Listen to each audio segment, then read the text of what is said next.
Ողջույն բարեկամներ, Սիմոնյան Post YouTube-յան ալիքի եթերում եք։ Ես այսօր զրուցելու եմ Հայ ազգային կոնգրեսի վարչության անդամ Վարդան Հարությունյանի հետ, բայց մինչև մեր զրույցը սկսելը կխնդրեի բաժանորդագրվել այս ալիքին, հավանել տեսանյութը եւ դիտելուց հետո գրել մեկնաբանություն։ Բարև ձեզ, պարոն Հարությունյան։ Բարև ձեզ։ Պարոն Հարությունյան, առաջին նախագահը վերջերս հայտարարությամբ հանդես եկավ, ասելով, որ Սամվել Կարապետյանը այն ուժն է, այն անձն է, որի շուրջ ընդդիմությունը կարող է կոնսոլիդացվել։ Բառացի չեմ մեջբերում, բայց բովանդակությունը դա էր։ Հիմա Հայ ազգային կոնգրեսը մասնակցելու է ընտրություններին եւ պարոն Լևոն Զուրաբյանի տեխնացությամբ է ուրեմն հանդես գալու։ Ուզում եմ հասկանալ, պարոն Զուրաբյանը այսպես ձևական տեխնացու է, իրական տեխնացուն Հակի Սամվել Կարապետյանն է, թե ոնց է ստացվում։ Չէ, տեսեք, Հայ ազգային կոնգրեսը ցանկացած պարագայում մասնակցելու է ընտրություններին, բայց առաջնային նպատակը կոնսոլիդացիան է, որը կբերի Նիկոլ Փաշինյանի հեռացման։ Նախագահի հայտարարությունը վերաբերվում է կոնսոլիդացիային։ Այդ կոնսոլիդացիայի վերաբերյալ կան քննարկումներ, մեր համագումարից էլ երևի պարզ է արդեն, որ կան խոսակցություններ քաղաքական թիմերի մեջ, բայց եթե ամեն դեպքում կոնսոլիդացիան չստացվի, այդ ժամանակ մենք կգնանք ընտրությունների եւ մեր տեխնացուն Լևոն Զուրաբյանն է։ Ինչպես որովհետեւ մենք համարում ենք, որ ընտրական process-ը դա համապետական մանավանդ ընտրություններում դա մի, այսպես ասած, ցիկլ է, որ պետք է քաղաքական ուժերը մասնակցեն եւ իրեն, այսպես ասած, այդ քարոզարշավը օգտագործեն, որպեսզի հանրությանը ինֆորմացիա փոխանցեն, նենց որ որևէ ժամանակ այդ հարթակները չեն լինում կուսակցություններին, որը եւս որոշակի կօգնի Նիկոլ Փաշինյանի հեռացմանը։ Բայց մենք համարում ենք, որ Նիկոլ Փաշինյանին հնարավոր կլինի հեռացնել միմիայն լայն կոնսոլիդացիայով։ Այսինքն, եթե Հայ ազգային կոնգրեսը անցնի խորհրդարան, ճիշտ եմ հասկանում, որ միանշանակ կքվեարկի Սամվել Կարապետյանի վարչապետության, ենթադրում եմ մինչև այդ էլ Սահմանադրության այդ հոդվածի փոփոխության հետ կապված։ Այդ հարցին հիմա պատասխանել ես չեմ կարող, որովհետև ընդհանրապես պարզ չի, արդյոք ով ազգային ժողով կմտնի, ինչ համամասնություն կլինի եւ արդյոք հնարավոր կլինի Նիկոլ Փաշինյանին թույլ չտալ վերարտադրվել։ Սա մի բան է, որ ապագային է վերաբերվում, իսկ դա մենք չենք կարող գուշակենք, էլի ոնց կլինի։ Մենք այսպես ասած քաղաքագետներն են սիրում կանխատեսել ապագան, մենք process-ները կարող կանխատեսենք, որ ՀԱԿ-ը միանշանակ որևէ ձև չի կազմի դաշինք Նիկոլ Փաշինյանի հետ կամ կոալիցիա։ Ոչ թե առաջարկում եմ բան անել, գուշակություն անել կամ կանխատեսում, այլ հարցը հետեւյալն է. եթե ՀԱԿ-ից կախված լինի վարչապետ ընտրելու հարցի որոշումը, այսինքն կամ ընտրում է Նիկոլ Փաշինյանին, կամ ընտրում է Սամվել Կարապետյանին խորհրդարան անցնելու պարագայում, կամ ասենք Ռոբերտ Քոչարյանին, եթե Հայաստան դաշինքն է ավելի շատ ձայներ հավաքում։ Այս դեպքում ՀԱԿ-ը ավելի շատ ո՞ր կողմի վրա է տրամադրված։ Բնականաբար Նիկոլ Փաշինյան տարբերակը չի կարող քննարկվել, իսկ մնացած պարագայում արդեն ցույց կտա համամասնությունը։ Նիկոլ Փաշինյանն այսօր շրջեց Գեղարքունիքի մարզով, բավականին ջերմ դիմավորում էին,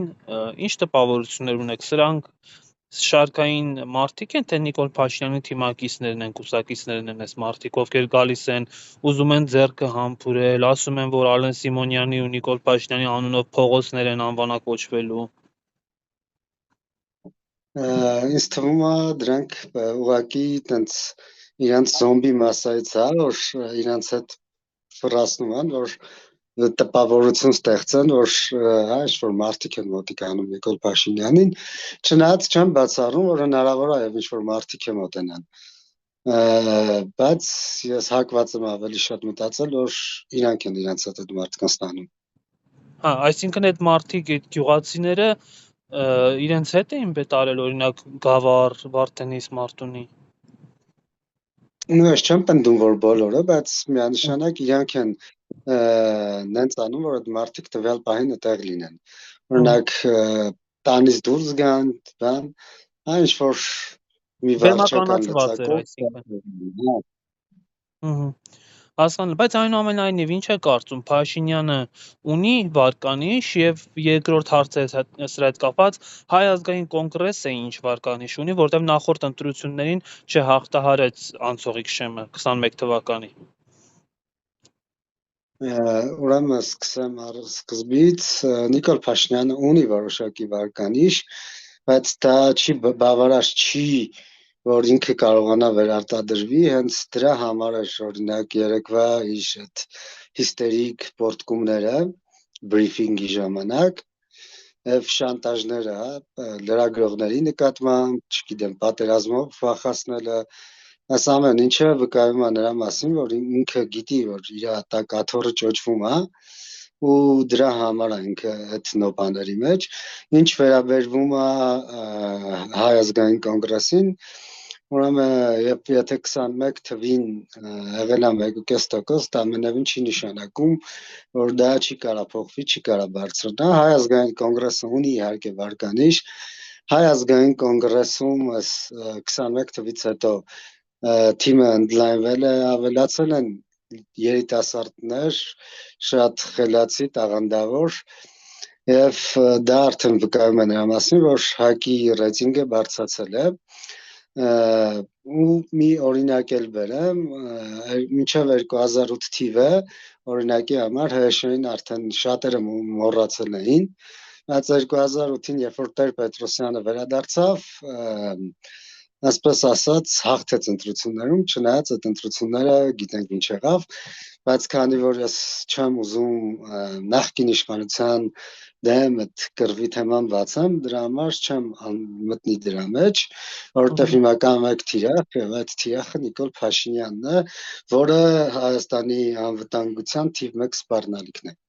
Բայց 21 թվականին ՀԱԿ-ի ցուցակը գլխավորում էր նախագահ Տեր-Պետրոսյանը եւ ըստ էության ձայներ չհավաքեց ՀԱԿ-ը։ Այս 5 տարիների ընթացքում ինչ օբյեկտիվորեն ինչ գործոն կարող էր ազդել, որ այդ քվեները կլինեն Լևոն Զուրաբյանի տեխնատության պարագայում։ Տեսեք, 2021-ին նախ ՀԱԿ-ը ուշ մտավ ընտրապայքարի մեջ, երկրորդ պարագան դա նա էր, որ իր Վաղեմի Ախոյաններին, ում դեմ պայքարել ենք 11-ներ շարունակ, Ռոբերտ Քոչարյան եւ Սերժ Սարգսյանին, առաջարկեց միասնական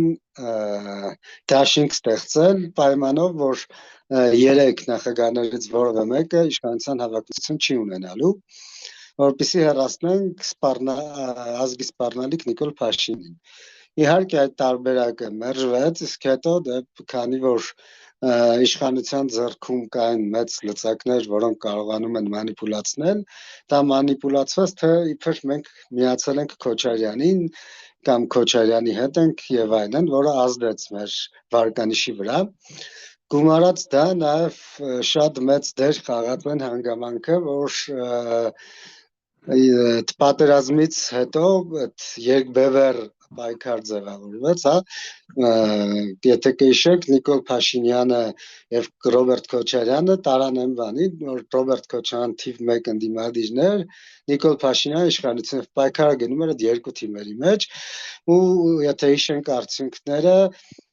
երրորդ ուժը պատիվ ունեմը մտավ պարլամենտ օրենքի ուժով, այսինքն խոշոր հաշվով երրորդ ուժը որպես այդպեսին բարիերը չի հաղթահարել։ Իսկ դա հենց այդ երկբևեռ բանն է, որ երկու կողմերը սարքեցին ու այդ ատելության մթնոլորտում գումարած այդ թվարկած գործոնները իհարկե մենք չմտանք պարլամենտ եւ հավաքեցինք շատ ցածր տոկոսներ։ Բայց 5 տարվա մեջ երբ որ կամաց մարդիկ սկսեցին մարսել, թե ինչ էր 21-ի առաջարկը, թե մենք ինչի ենք տարիներ շարունակ Արցախի հարցի լուծման վերաբերյալ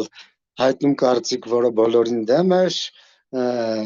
դա այդ փոխզիջումների տարբերակն էր, Միսկի խմբի առաջարկն էր,